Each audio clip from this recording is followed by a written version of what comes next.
The night before our wedding, my fiancée, Chloe, started a fight with me and then simply disappeared. Not a word, not a note. Soon, rumors were flying around that she had run away, and everyone was saying I was the one who had been left at the altar. Her parents kept apologizing to me, trying their best to figure out how to smooth things over. They insisted they would find her before the wedding was supposed to start. I let them talk, but when they were finished, I declined their offer. With everyone in the room looking on in shock, I pointed to a woman sitting in a wheelchair off in the corner. That was Chloe's older sister, Mia. Her mother had passed away years ago, and her father largely ignored her. She was always quiet at family functions, so much so that she was practically invisible. "If Chloe doesn't want the wedding, then we'll just switch people," I said. "It's mostly a business marriage for our families anyway." As soon as I said it, both our families were stunned into a long silence. I saw the woman in the wheelchair, Mia, clench the blanket that was resting on her lap. Her pale hands were tense. She looked just as shocked as everyone else to be suddenly pulled into the center of the drama. Our eyes met for a brief second before she quickly looked down, lowering her head. She didn't agree, but she didn't disagree either. The first person to object was Chloe's mother. Her expression was strained, and I could see a flash of resentment in her eyes when she looked at Mia. But when she turned back to me, her face was pleading. "Leo, Chloe didn't mean it. She's just throwing one of her tantrums. You've been with her for 3 years. You know how she can be. The wedding is so close. Please don't throw away your future over a moment of anger." My own parents didn't say much. They had always let me make my own decisions. They just sat on the sofa, looking on as if they were watching a television show, playfully raising their eyebrows at me. I frowned. I know exactly what kind of person Chloe is. That's why I'm saying this. We had been together for 3 years. I was a bit older than her, and since she had been spoiled her whole life, she could be naive and childish. I didn't mind indulging her, but over time she grew more and more possessive. She was constantly testing my limits, convinced that I would always give in to her in the end. Chloe was used to her family spoiling her, and she seemed to believe the entire world should revolve around her. In her mind, a boyfriend should be completely focused on her, and no one else mattered. She wasn't like that when we first met. She was just a bright, energetic girl who pursued me with a clumsy sort of bravery. Our relationship started easily enough, but as we spent more time together, her more difficult side started to show. At first, I just thought she was a little possessive, which can happen in a relationship and can even be a little exciting. But Chloe was an expert at pushing boundaries. She sensed how much I was willing to let things slide and started to interfere more and more in my life. She didn't want me to have any female friends. If I went out by myself, she had to come along, and if she couldn't, she would be calling me within 30 minutes.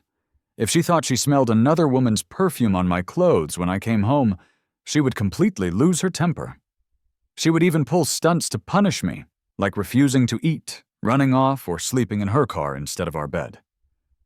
These punishments seemed silly at first, and I would just go along with them to make her happy. But it became exhausting.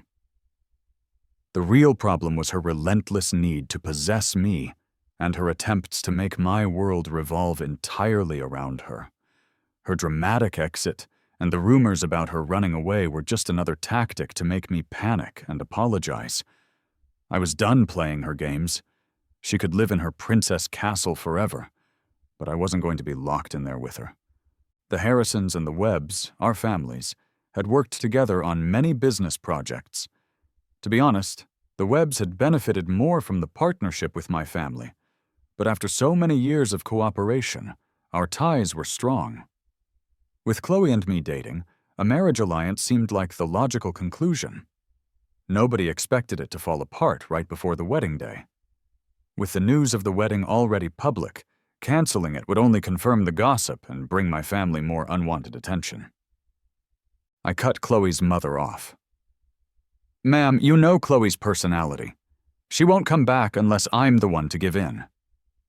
Chloe's mother bit her lip, looking at me with an expression that clearly wanted me to go find her daughter and apologize. For small arguments, I would have done it, but blowing things up like this had crossed a line. We were never going to work. My attention shifted back to Mia in her wheelchair. She seemed completely detached, as if I hadn't just proposed marrying her. I felt I should speak with her directly. "Could we have a moment of privacy?" I started to say, then realized I didn't even know her name for certain. I had only met her a few times at social events with Chloe. People would refer to her as the Webb's disabled daughter. And since her own family didn't seem to care much for her, they never formally introduced us. Chloe's mother looked like she wanted to argue more, but Chloe's father gave her a warning look, and then said something quietly to Mia. Mia's expression didn't change, but her long eyelashes trembled slightly, showing she was uneasy. Her hair was a bit long, hanging in thick layers around her face that hid her features and made her seem even more withdrawn. It seemed like every time I saw her, she looked like this. Chloe had once mentioned with disdain that Mia was useless, just staying in her room painting all day without speaking to anyone, and would probably turn into a mute. Once everyone else had left the room, I walked over and sat on the sofa near her. She tilted her head as if glancing at me, but quickly looked away again. Maybe she was curious about me. My initial suggestion to switch brides was partly driven by anger. Looking back, I hadn't really considered her feelings at all. It seemed I had just become another person who dismissed her, just like her own family did. Before I could apologize, she spoke first. "Do you really want to marry me?" Her voice was soft. As soon as she said it, her brow furrowed, as if she regretted speaking so quickly and sounding too eager. I answered her directly. "I'm sorry. What I said earlier was just out of anger." That seemed to hurt her more than anything else. She took a deep breath, and the hand clutching her blanket trembled. It was true. I was the one who suggested marrying her, and now I was the one saying it was just a spur-of-the-moment comment. It was as if I was playing with her feelings even more than her family did. I tried to recover. "I didn't mean to toy with you. I was impulsive before, but that doesn't mean I want to take it back. We can get married, but only if you want to." "I'm willing," she answered almost immediately after I finished speaking, as if she was afraid I would change my mind if she waited a second longer. Thinking about her father's attitude before he left the room, I felt I had to ask, "Is this really what you want?" Mia paused for a moment, a faint smile on her lips as she nodded. Then, a hint of worry appeared in her eyes as she looked up at me, studying my expression. When she saw I wasn't reacting negatively, she seemed to relax. I could guess what she was thinking. She was probably worried that agreeing to the marriage so readily, especially since I had just been engaged to her sister, would make her look bad in my eyes. I had seen that kind of uncertainty before, and knew what she was thinking. She liked me. When I took Mia out to try on wedding dresses, I learned that she could stand. She noticed me glancing at her legs, and her cheeks turned slightly pink. "I've been able to for a while," she said quietly. She had been in a car accident when she was younger, and had been in treatment for years. Her father had more or less given up on her recovery around that time, since he had another healthy daughter. Mia explained that she had been fine for some time, but walking had become tiring, and sitting in a wheelchair while someone pushed her was just easier, so she kept doing it. Her family didn't pay much attention to her, so they never noticed her walking or even running around the house when she was alone. They still thought she was disabled.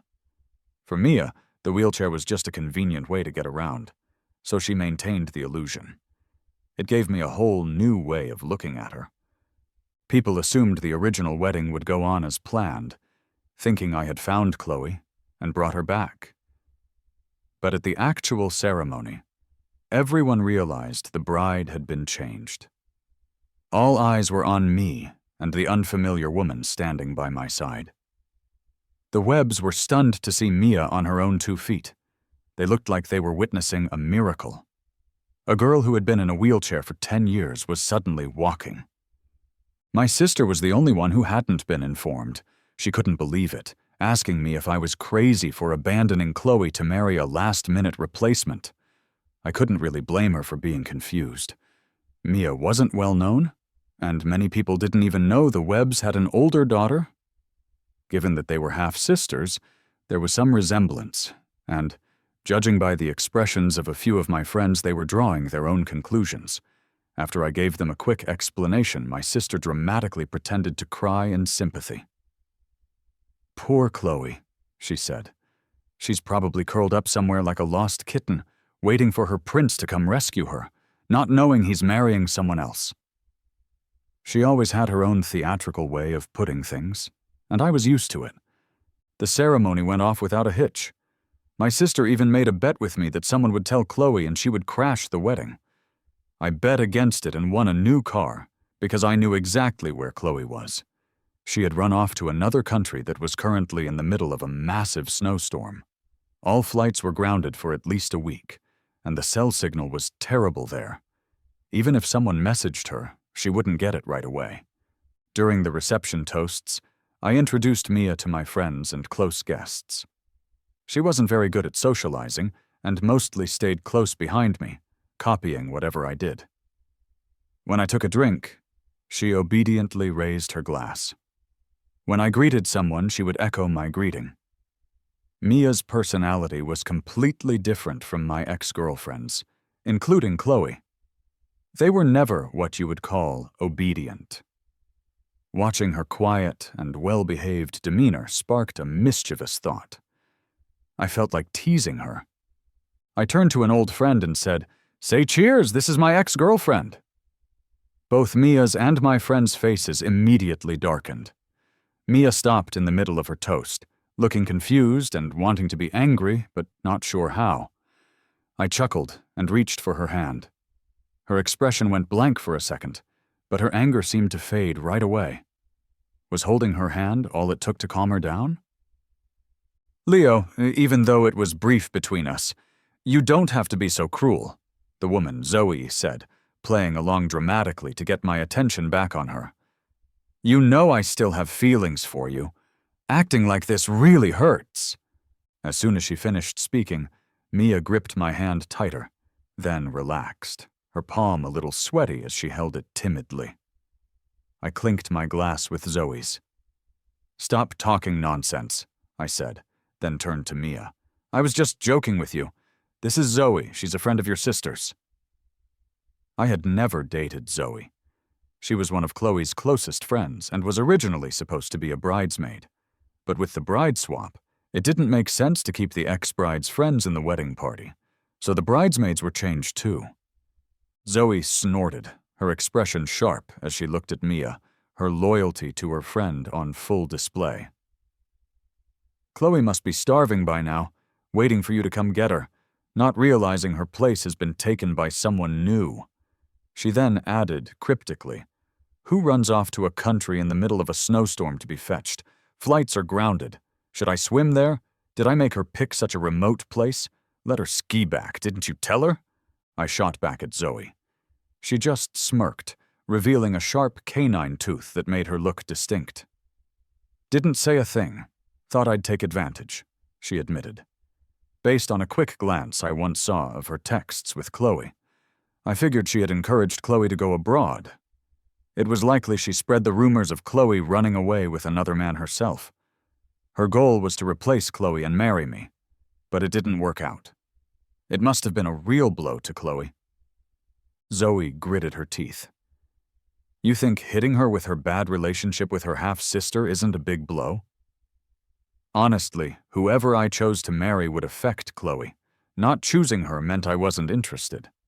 The funny thing was, I knew Zoe even before I met Chloe. I had a girlfriend back then, and Zoe spent 3 years trying to win me over. When my girlfriend and I finally broke up, I ended up getting together with her sister, which drove Zoe crazy. She kept trying for another 3 years. With that kind of persistence, she could probably succeed at anything she put her mind to. And it was because of that relentless nature that I never got involved with her. I couldn't imagine how difficult a breakup with her would be. The whole wedding was exhausting. I went straight to our hotel room afterward. After a quick shower, I collapsed onto the big, comfortable bed, feeling sleepy. Mia was in the bathroom for a very long time, taking what must have been the most thorough bath of her life. She had likely prepared herself mentally to make a grand, enchanting exit, only to come out and find me half asleep with no energy left to appreciate it. Her idea of seducing me seemed to have faded. A little disappointed, Mia lowered her eyes and slowly walked over to the bed. I felt a shadow over me, and opened my eyes to see her studying me closely. She didn't expect me to wake up so suddenly, and looked away in a small panic, but she didn't move back. "Tired?" she asked. I nodded, adjusting my position on the pillow. I had been on my feet most of the day, and my legs were aching. "Are your legs sore?" Mia asked. "I can give you a massage if you want." I glanced at her. Her eyes were clear, and for now she seemed genuine. Since we arranged the marriage, we had only met 4 or 5 times. Our first time holding hands was at the wedding, and we hadn't even hugged yet, let alone anything more intimate. Now, right after getting married, we were alone in a room, and she was offering me a foot massage. I found it hard to believe she had no other intentions. I nodded and confidently rested my foot in her lap. We were married now. Might as well start taking advantage of it. Mia seriously began to knead my calves and ankles. Her technique wasn't professional, but it felt nice. The more she massaged, the more awake I felt. My legs were less sore, but my heart was starting to beat faster. Mia was wearing a thin nightgown that didn't cover much. With my leg resting on her lap, I could feel the warmth of her own legs and sometimes her stomach through the fabric. I looked her over, imagining what she looked like underneath the gown. I had no idea if she exercised at home. I had always assumed she was confined to a wheelchair. Mia seemed to notice my gaze. Her expression became flustered, and her breathing quickened. I had initially noticed her pale skin, which was different from Chloe, who loved outdoor sports and always had a tan. I pulled my leg back, and Mia instinctively grabbed for it, her hand resting on my ankle. When she saw my teasing look, she quickly pulled her hand away, as if she'd been burned, hiding it behind her back. Sitting up, I moved closer to her. Her eyes fluttered, and her breathing grew deeper. "Have you ever had a boyfriend before?" I asked. Mia replied, "No, I always stayed at home." My gaze was probably too intense. She met my eyes for a second before looking away, blushing. Without thinking, I said, "So you don't know how to kiss then?" Mia's mouth fell slightly open, and before she could process what was happening, I cupped the back of her head and brought my lips to hers. She really didn't know how to kiss. She was inexperienced and wasn't sure how to respond. I was in complete control. Unless they were naturally gifted, most women I had kissed for the first time reacted similarly. Chloe had started out the same way, just pressing her lips against mine. Maybe a little nibble, but nothing more. After a few more kisses, though, she grew more confident and started to challenge me for the lead. Mia's long hair was soft, the ends still a little damp from her bath. Stroking it was like petting a cat. Our life after the wedding wasn't as awkward as I had imagined. It was actually quite harmonious, with a quiet warmth. The day after the wedding, I had to work late at the office. When I finally came home, the lights were still on, and I could smell food cooking. That surprised me. She had asked me earlier when I would be home, and it turned out she was planning a late-night snack for me. Chloe used to leave the lights on for me too, but only because she was a night owl and couldn't sleep without me there. When she ran out of games to play, she would just sit on the couch and wait, no matter how late it was. She never cooked. Getting her into the kitchen was an emergency situation, and even if nothing caught fire, Whatever she cooked usually turned into charcoal anyway. I was shocked by Mia's cooking skills. I wondered if she had learned all of this without her family knowing, at some point. Mia became a regular presence in the kitchen. I would often see her busy in there. I never thought cooking was very important. We could always hire a chef.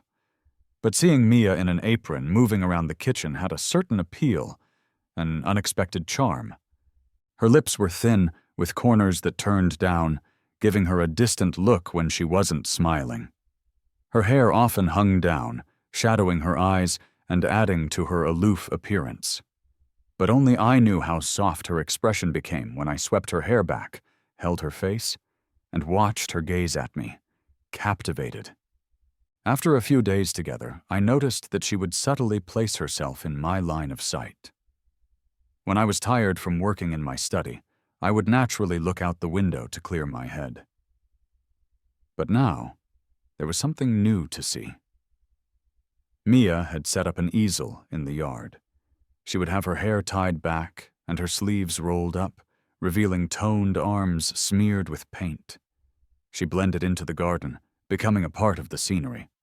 The dancing light and shadows turned her into a beautiful, unforgettable image.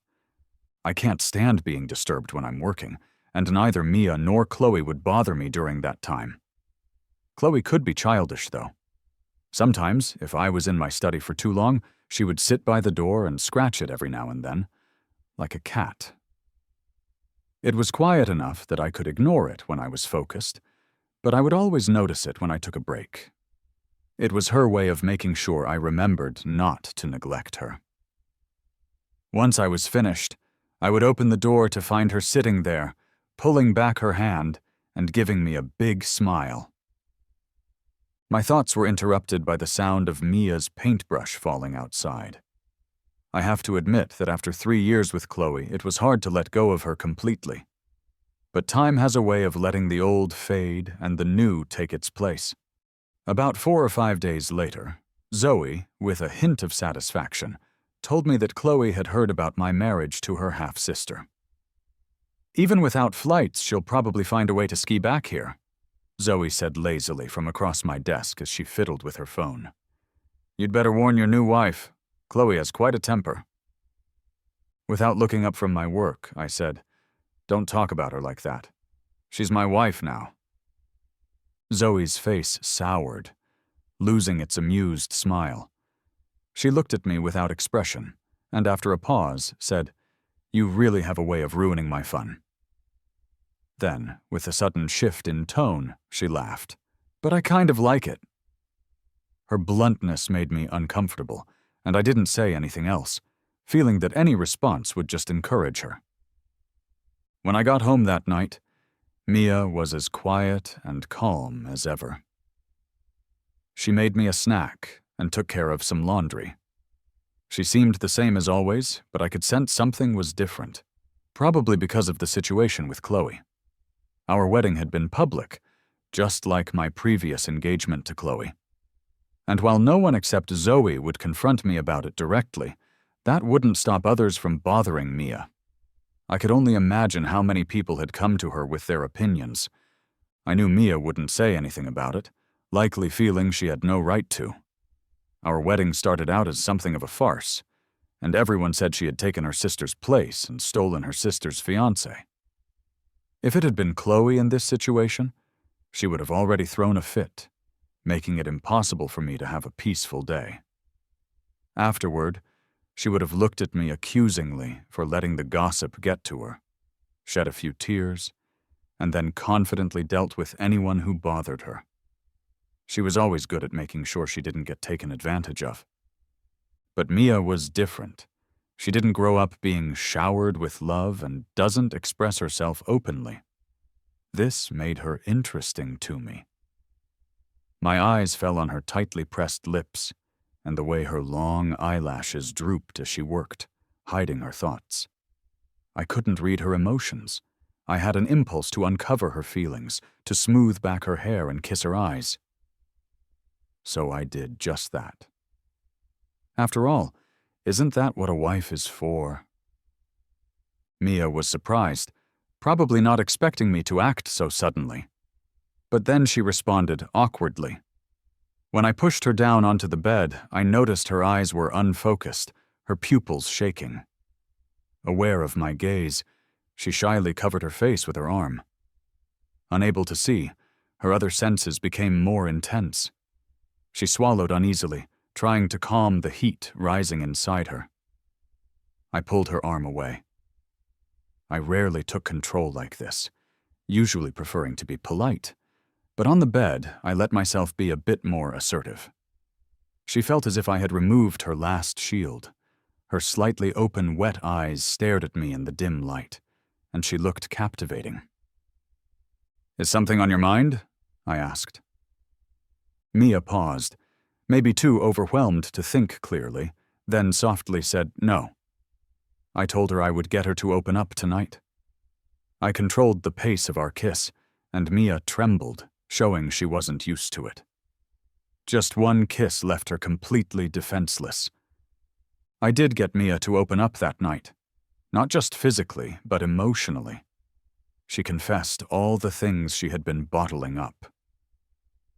"I don't want her to come back," she said, her voice shaking. "They all say you were supposed to be with her, but we're the ones who got married. I don't want to separate. Don't leave me." Her teary eyes looked at me helplessly. We may have been married, but she knew I didn't know her as well as I knew Chloe. She felt she had no right to be jealous. Since agreeing to the marriage, she knew the day would come when Chloe would return, and she would have to face the fact that I might not like her as much. But she couldn't control her emotions. No one can remain unaffected in a situation like that. She was intensely jealous, hoping that Chloe would miss her flight, or that the storm would last longer, or even that Chloe would face an avalanche while skiing back, though not death, because she would never forgive herself for that. Better if she lived to see us happy. Before her tears could fall, I wiped them away, leaning down to press a soft bite to her lips. "Don't worry," I told her. "I'm not anyone's property. You're allowed to be jealous." Mia was new to all of this, but we were surprisingly in sync. I hadn't expected much from her before. I've been in many relationships, and Chloe was extraordinary. It would be hard for anyone to surpass her, which was a big reason we almost got married. But that night, Mia showed me more than I ever anticipated. Marriage isn't just about love. Chloe is young and loves to have fun, and she always kept things exciting. But that didn't mean Mia couldn't offer me something different. Whenever Mia spoke, it gave me a strange sense of satisfaction. Maybe it was just my own twisted enjoyment of making her say or do things that were out of character for her, watching her almost break down, then pulling her back from the edge and seeing her dazed expression when I rewarded her. It was a thrill that Chloe couldn't match. Mia, breathless and sweaty, once asked me if I was mad because she had said bad things about Chloe. I told her, "Why would I reward you if I was mad?" Her eyes instantly brightened, and she finally seemed to be at ease after a whole day of worry. I let her feel jealous, and she also realized that I didn't care about Chloe as much as she had thought. The day Chloe came back, Mia was the first to hear about it. She called me right after I had finished a meeting and was on my way to the next one. The Webbs wanted her to come home for dinner, alone. "Am I interrupting?" Mia asked quietly, probably hearing the noise in the background. I told her she wasn't. Normally, the Webbs wouldn't ask her to come home. Even though she married into their family on their behalf, they really didn't want her around. Calling her back without me meant that Chloe herself probably wanted to see her. After all the drama, I had already blocked and deleted Chloe's contact information, so she couldn't reach me. She had clearly turned her attention to her sister now, and wasn't going to make things easy for her. "My sister is back," Mia told me. "If you don't want to go, then don't," I said. "You can refuse." Mia's voice dropped, sounding upset. "They threatened to throw out my paintings if I don't go, and I still have some of my things there." I could almost picture her looking down, annoyed. What was surprising was that she was now learning to ask me for help. When she first moved in with me, she was like a stone wall, never asking for anything. I checked my schedule. "What time do they want you there?" I told her I couldn't leave right away, but she should go first, and I would pick her up after my meeting. I also told her to pack all of her important belongings. Her simple, "okay this time," was much more lively than her usual subdued tone. After hanging up, I saw all the missed calls and unread messages on my phone, plus a few new friend requests. I guessed they were all from Chloe. The messages read, "Why did you marry someone else? Why Mia? Do you have any idea how I felt seeing the news of your wedding in that freezing cold place?" I felt colder than the ice. "Everyone else knew about your new wedding. Why didn't anyone tell me? Are you mad? Did you marry Mia just to spite me? You were the one who started a fight with me, calling me immature. Why can't I be mad? I get it. You're not really mad at me, are you? It's because of those rumors about me running off with someone else, isn't it? I'm back. I can explain. I didn't elope. Who spread that rumor anyway? Zoe suggested that place to me. It was freezing with blizzards. Who would elope to a place like that? I really didn't run off with anyone." She still had her sense of humor. Maybe the blizzard had frozen her last remaining brain cell because she seemed even more clueless than before. After I finished my work, I drove to the Webb's house.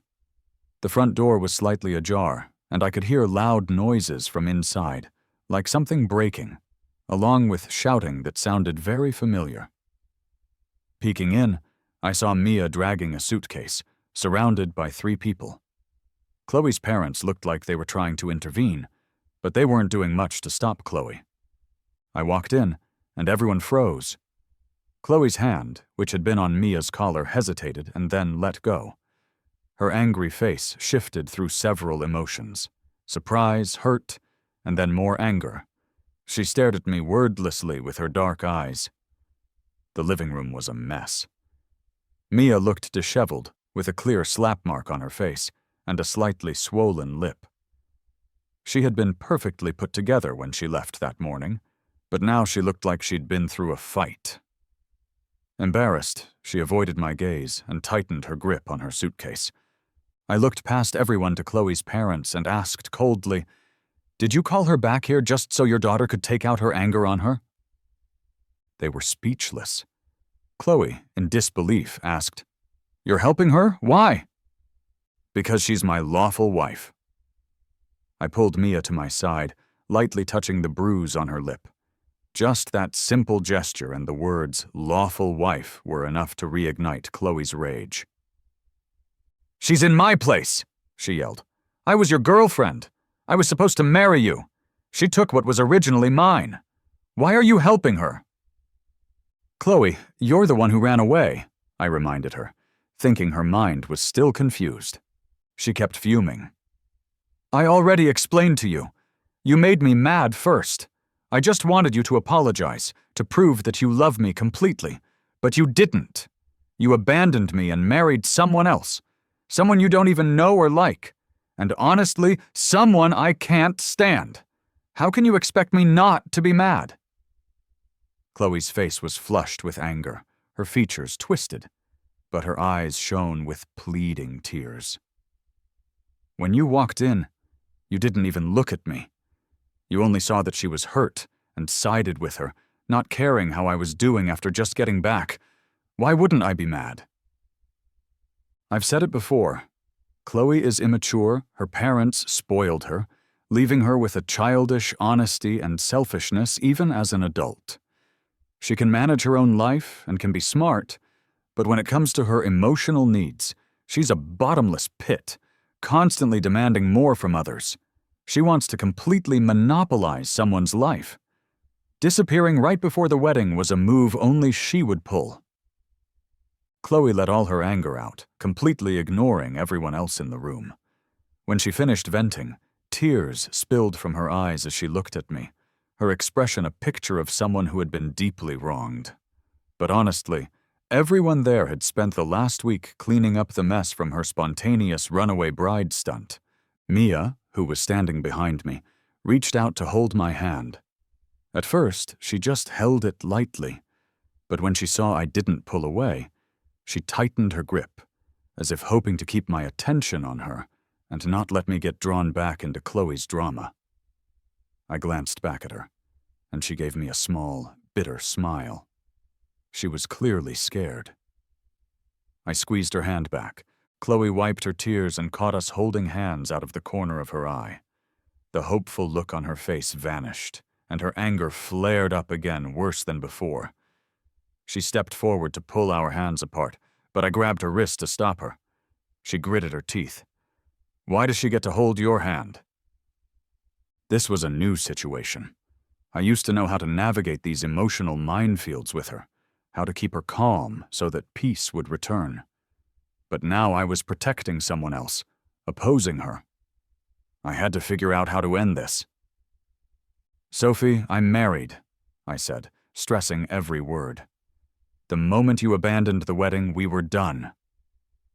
I watched as her tears overflowed, her defiance finally crumbling. Even her parents admit I'm the only one who can calm her down. I just wanted her to understand that even without Mia, I would not have married her.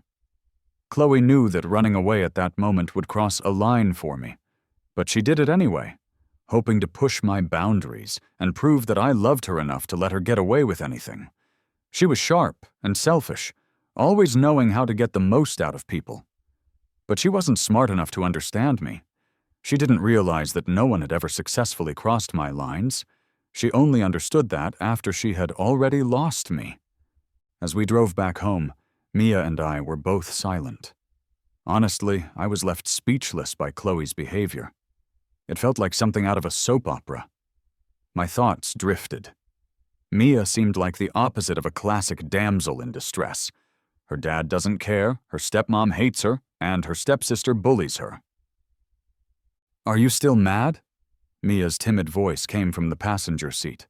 I had noticed her glancing at me a few times and wondered how long she would wait before speaking.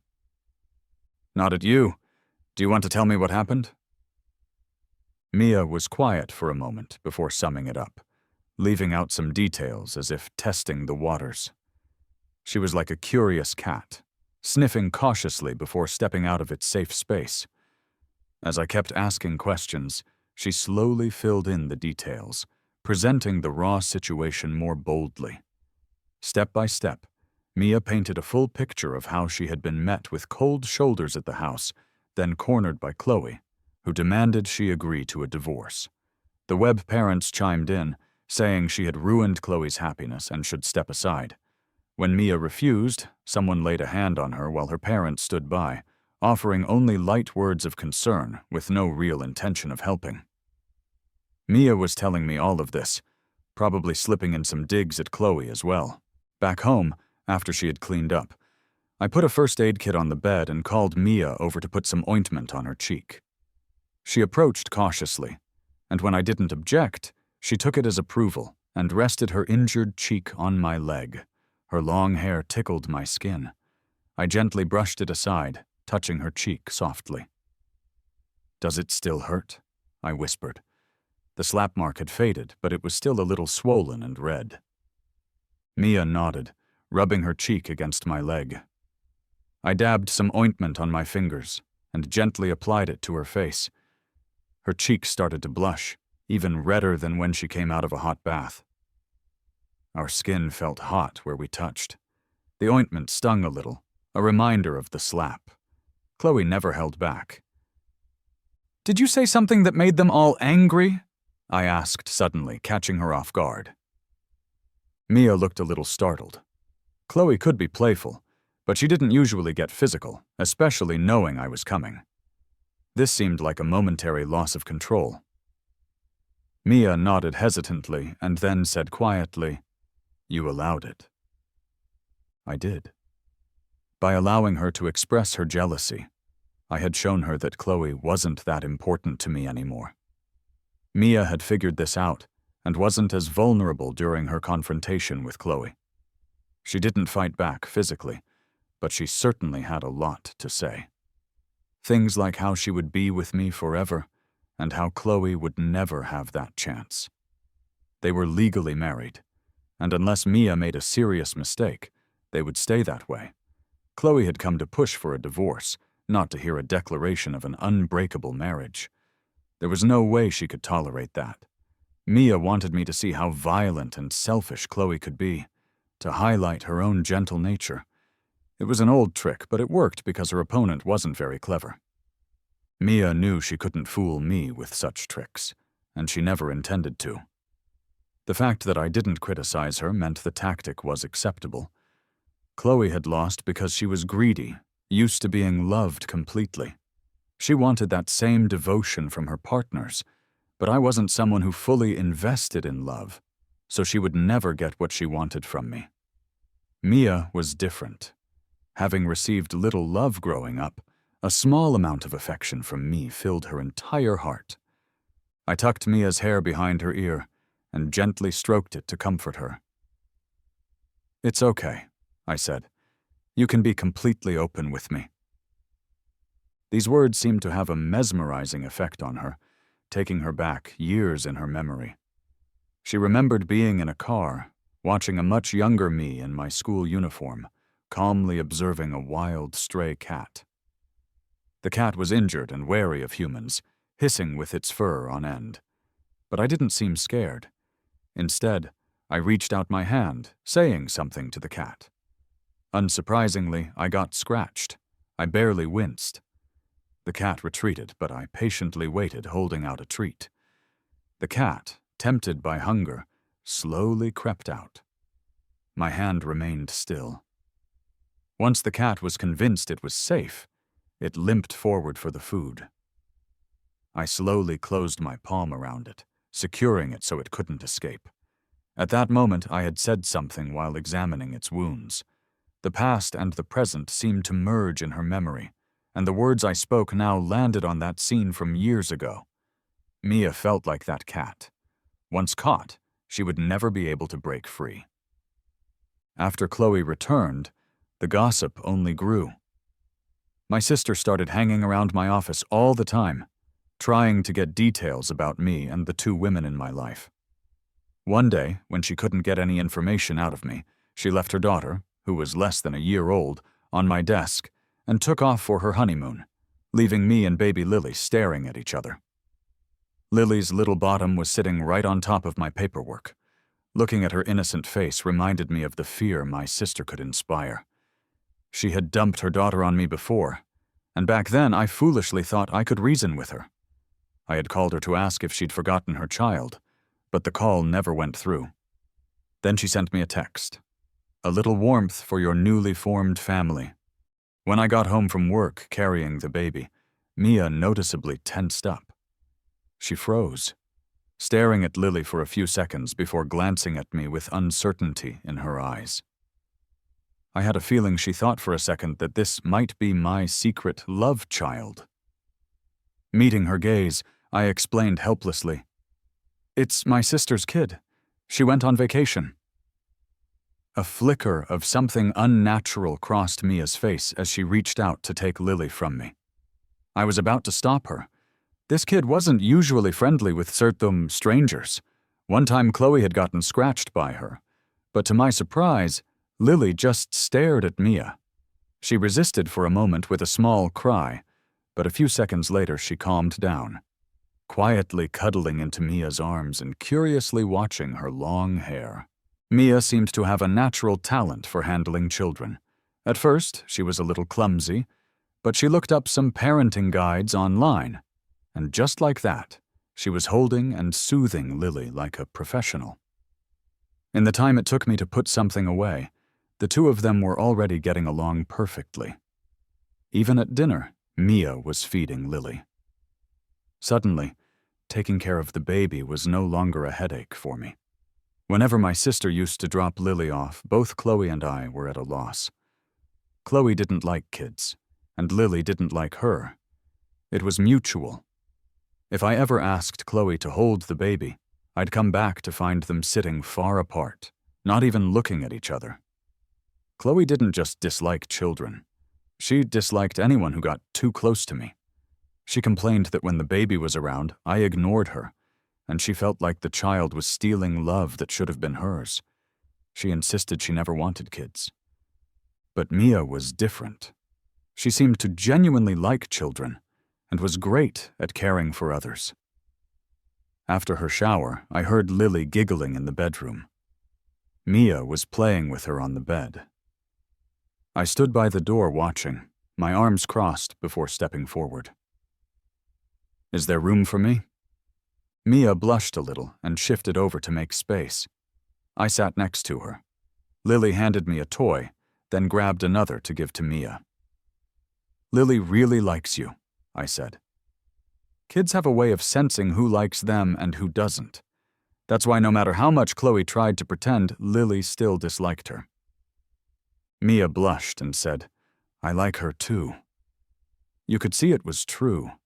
Even when Lily was tugging at her hair, she didn't complain, just gently coaxed the baby's hand away. Before long, Lily started to get sleepy. Mia took her in her arms, patting her back lightly and whispering to her. She was wearing a loose sleep shirt, her hair in a low ponytail. In the dim light, holding the small child, her features softened. "Do you like kids a lot?"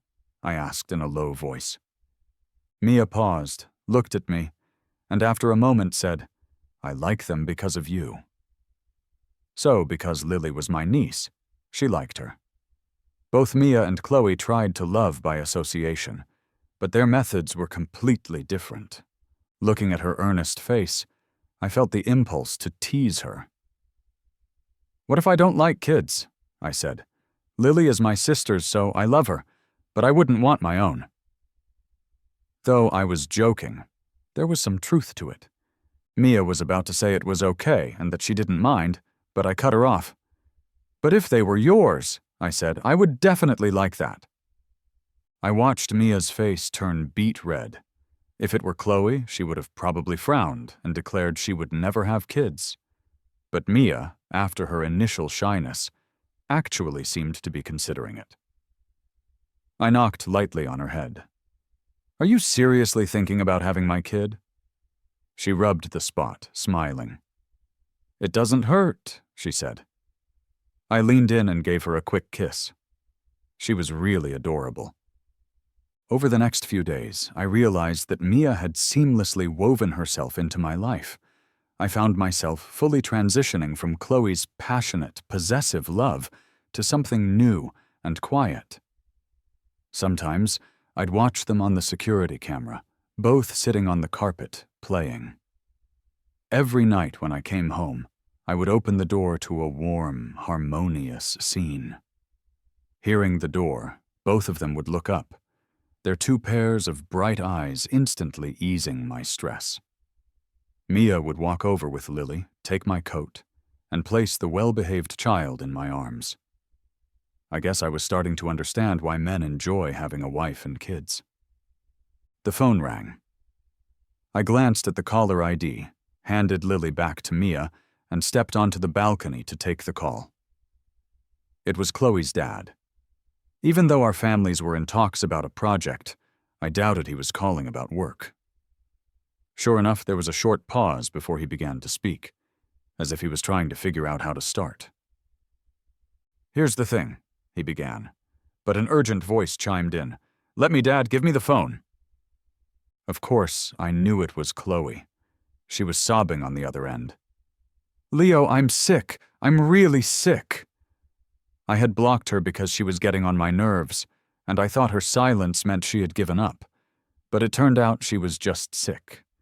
It was no wonder, after going to such a cold place, finding out I'd gotten married, and coming back to a harsh reality.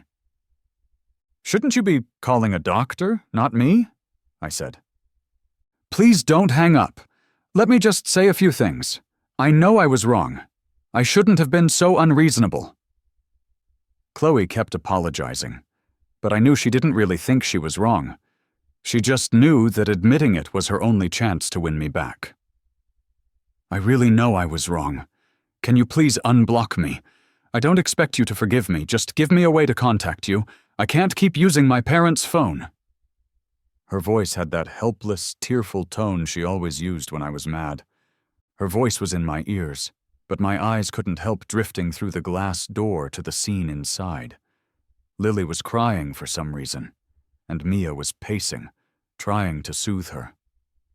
Lily's face was flushed and wet with tears. "Leo, I know my mistakes led to our breakup," Chloe was saying. As if she noticed my gaze, Lily pointed at me, which drew Mia's eyes over as well. Mia didn't want to interrupt my call, so she just smiled helplessly through the glass, waving Lily's tiny hand at me. "But those 3 years weren't fake," Chloe continued. "You know I love you, but now you're married to my sister. I have my pride. I won't ruin your family." Lily got more upset, her cries growing louder. Mia hesitated, then tapped on the glass. I spoke as I opened the patio door. "Chloe, there's no need to try. You know it's not going to happen. Don't call again." My words were final. Chloe probably wanted to argue, but then the sound of a child crying and a woman's voice came through the line clearly. I hung up. The call cut off, replaced by the beep of a disconnected line. After finally getting Lily settled, I noticed Mia was unusually quiet. She was jealous. She was silently tidying up Lily's art supplies. Among the colorful scribbles, there were quick sketches of people in pastel. Though rushed, they were complete, with just a few strokes making the static figures seem lifelike. As I looked through the sketchbook, I noticed a drawing of me at my desk, with the view outside the window roughly sketched. There were more underneath, all of me in casual moments, some colored, some not. Every page captured an unexpected glimpse of me. I turned to the first page and was surprised by what I saw. It was me in a school uniform, daydreaming by a window during class. There was even a date noted in the corner, October 4th, 2016, my sophomore year.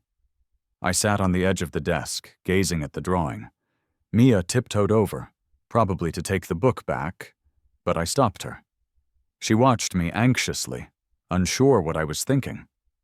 That phone call had sparked her insecurity, and she wanted me to know that she had known me for a long time, way before Chloe. "You knew me before?" I asked, closing the sketchbook. I truly had no memory of Mia in high school. Apart from my close friends, few people left a lasting impression. When I first saw Mia, she didn't seem familiar at all. September 14th, 2016, at 5:34 p.m., 500 meters from the school, she said without a moment's hesitation, as if it were a reflex. It was like I was being introduced to a completely new version of Mia. I couldn't even remember what I was doing at that time. She pressed her lips together before asking if I would join her in her art studio. I nodded. I had never been in her studio before. I always believed a person's private space was just that, private. As I stepped inside, I realized just how big of a secret she had been hiding. Half the paintings in the room were of Mitan, each one bursting with vibrant colors that stood out among her other, darker-toned works. They were all carefully cherished. Mia pulled another sketchbook from a suitcase and handed it to me. I opened it. The first page was a portrait of me from my ID photo, probably sketched from a school honor roll display. The second was me, in my school uniform again, crouching down with a cat in my lap. I remembered that day. It was an injured kitten I found on the way home. I took it to a vet, and someone else adopted it. Flipping through the pages felt like browse an album of my youth. Every piece was dated, and sometimes Mia wrote little notes, like wondering what my name was or why I was dating a certain person and when we would break up. The day I started dating someone, the painting was colorless. The day we broke up, the painting was vivid. It was like her sketchbooks were her diary. The latest sketchbook began when she heard of my engagement to Chloe. She had drawn a portrait of me in a wedding suit, with obvious erasure marks on the other half of the page. Mia shyly admitted that she had originally included Chloe, but couldn't bring herself to accept it, so she erased her. Turning to the final page, it showed both of us dressed for a wedding. It felt like a comic book finally reaching its fairy tale ending. When I saw Chloe in the conference room for a business meeting, I wasn't surprised. She's not one to back down. Her mother was there as well, looking exasperated. It was obvious Chloe had forced her to come. Chloe knows nothing about business and is only there because she strong-armed her mother into bringing her. I didn't look at her after my initial glance, focusing entirely on the meeting. Chloe, however, stared at me the whole time, as if I would vanish if she looked away. Whenever our eyes met, she would light up. When negotiations got tense, Chloe pinched her mother's leg under the table, causing her to lose her train of thought. Everyone in the room knew about our history, and the air was thick with tension. After the meeting, I saw Chloe's mom pulling her sleeve. When Chloe saw me, her annoyed look melted into a grin. Her mother turned to me, forcing a smile. "Leo, I have to run. Could you take her home for me?" Before I could respond, she practically ran off, taking the stairs instead of waiting for the elevator. I took Chloe into my office to avoid fueling any more company gossip. "You still haven't unblocked me," she said nervously. That was what this was all about. I took out my phone and unblocked her right in front of her. Now she had no reason to stay. She looked furious, knowing that even though I had unblocked her so easily, my indifferent attitude stung more than if I had refused. It was like our past meant nothing to me anymore. "I have other things to tell you," she said. "I ran away to that place because you always said you wanted to go skiing there. I thought I'd get there first and wait for you to find me. It would have been the most romantic wedding." She was the kind of person who wouldn't bother to check a weather forecast. "I know I messed up," she continued, her eyes welling with tears. "Will you give me another chance?" "What kind of chance are you asking for, Chloe? I'm already married," I told her. "You can get a divorce," she blurted out. Then, before I could react, she quickly added, "You don't have to, just keep me around. As long as I can be with you, I don't care about messy titles." Was my ex-girlfriend seriously offering to be my mistress? I couldn't help but be taken aback by her outrageous suggestion. Knowing her, if I ever agreed to something like that, she would flaunt it to the world and do everything she could to step all over Mia. In the end, she'd be the mistress, but I'd be the one who was embarrassed. "Calm down, Chloe. Think about your parents." "I don't care about them. I only want you," she insisted. She had been keeping tabs on me and Mia, even adding Mia on social media. She had seen our posts, the sweet, cozy moments, and it was torturing her. "Do you like someone like Mia? I can learn to cook. I'll try my best to like kids. I can stay home and wait for you. I'll be whoever you want me to be." I had no doubt she meant it. So I turned her down.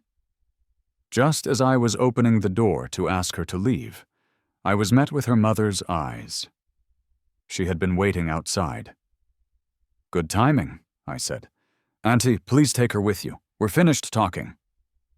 Chloe started crying again. "Mom, Leo doesn't want me anymore." Her mother sighed. "And what about your dad and I? Are we just your neighbors?" Just then, the elevator doors opened, and Mia stood there, holding Lily in her arms. Surprised by the scene, she looked at me calmly. "Did I come at a bad time, Leo? Are you busy?" Chloe abruptly stopped crying, glaring at Mia with pure hatred. "Wait for me for a minute," I told Mia. "We had planned to go out for dinner." "Okay," Mia nodded. "Lily missed you, so I asked the driver to bring her. I didn't expect your mom and sister would be here." "Who's your sister?" Chloe snapped. I rubbed my forehead. "Enough, let's stop this here." I had my secretary help Chloe's mother take her away. The secretary's eyes were wide, trying to take in all the drama. I knew the office gossip would be buzzing tomorrow. On the drive to the restaurant, Mia was mostly quiet. While we were eating, I told her about the chaos Chloe had caused, leaving out the part where she offered to be my mistress. Mia visibly relaxed and then smirked. So, me provoking Chloe like that won't make you mad? I winked at her. I don't mind. Why would I be mad? Mia smiled, knowing I wouldn't be angry. Every time she asked for reassurance, and every time I gave it, she was left with a sense of deep fulfillment.